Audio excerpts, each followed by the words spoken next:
one of the key aspects of responding to climate change or responding to a catastrophe that is awaiting us is to rethink the ways in which we think of climate change. And that is not a separate realm from the rest of reality or the rest of human social and economic and political life.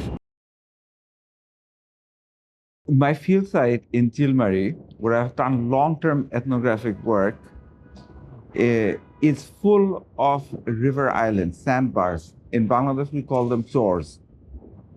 And in these chores, these sandbars or accumulated silt that is prevalent on the Brahmaputra river makes and breaks along with the flow of the river.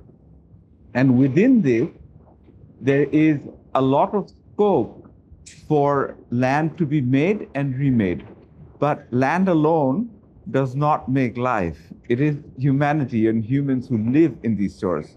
Every single large river, once larger than the Brahmaputra or the Ganga, the two major river systems of Bangladesh that are coming from the Himalayas, are full of braided, these rivers are called braided islands, as they're full of silt sandbars and silt bars. In Bangladesh, the population is very high, which is one of the reasons why there's so many people who live in the chores.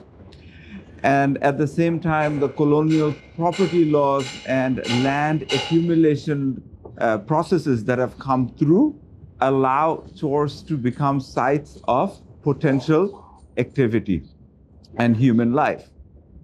Now, chores vary in size, shape, and the amount of time that they will last on water. But what we see very often is that the word chore often lacks a translation into English. A chore can be many things. Firstly, these are silt islands, but sometimes when even spaces, even the bed of the river is referred to as a chore. Sometimes chores are in the middle of the island, but chores can also accumulate on the banks of the river. So therefore, there are many kinds of chores. Within the islands as we know it, people are living. Their ideas of space and time vary from those who live in the mainland. So one of the first things that one must understand when seeing the chores is that everything is dependent on the monsoon. Even during the dry season, when people are earning their livelihood, they are dependent on the income that they gather during the dry season from agricultural labor. Chilmari is one of the poorest areas of Bangladesh, and in this space, we see the best of the landscape, but we see the worst of poverty. And that is due to the high number of chores in the area. The predictions of climate change that we have on the chores is that there will be more intense floods, there will be more frequent erosions, and they will both be a big problem for the chore dwellers or people who live in the chores. However, when I speak to them, they don't seem to be worried about a larger flood. They don't seem to be worried about more fish. They don't seem to be worried about more frequent times that they have to change their homesteads or lose land.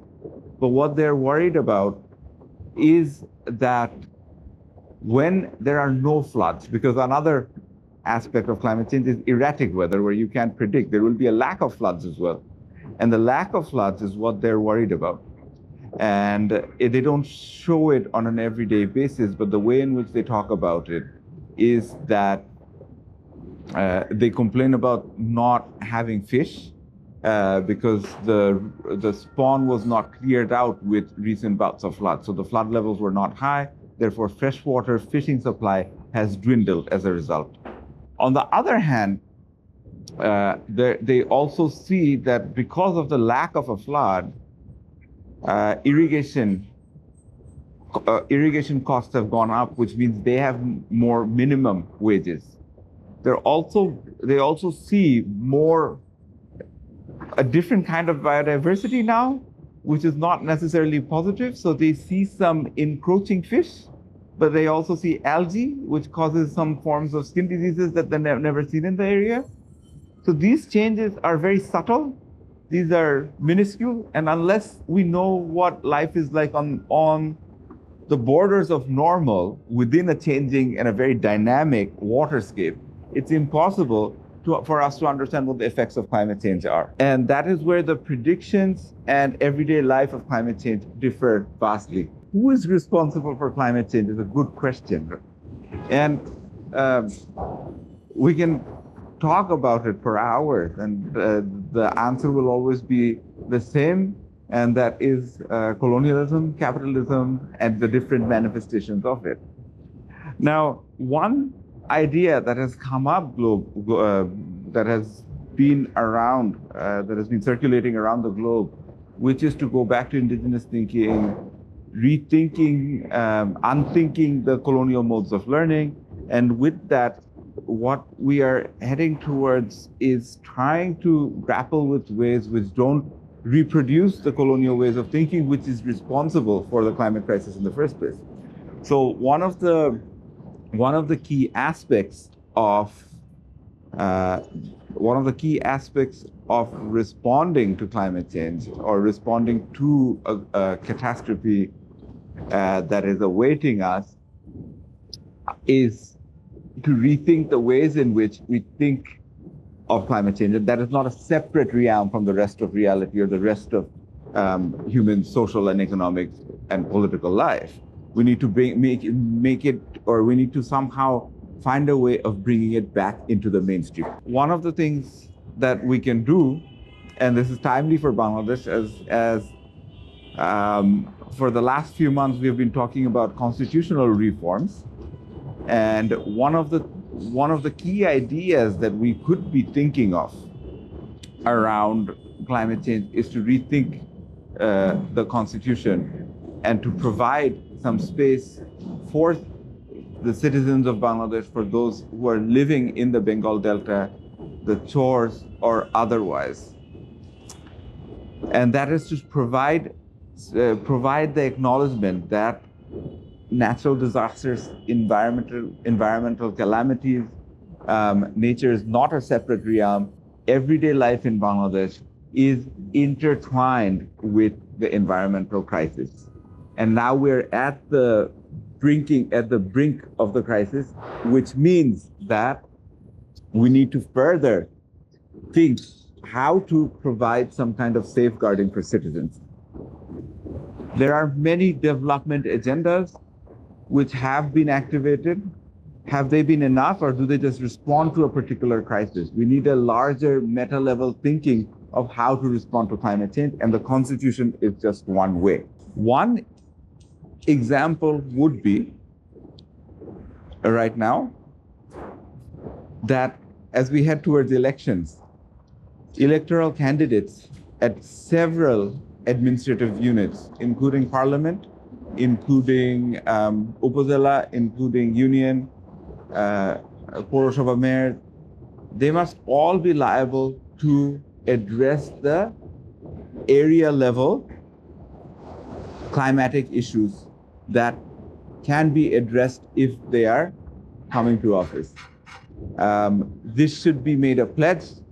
The election commission should work around this, and the constitution should provide that the MP should not, or the office holder should not only have responsibilities or should not have a certain criteria, but they should be able to deliver towards the climate crisis in their area as well, in the area that they are being voted to represent or serve. We also need to realize that the constitution and the nation state are very new concepts in the state of the world. The concept of the nation state and colonial capitalism has come through together.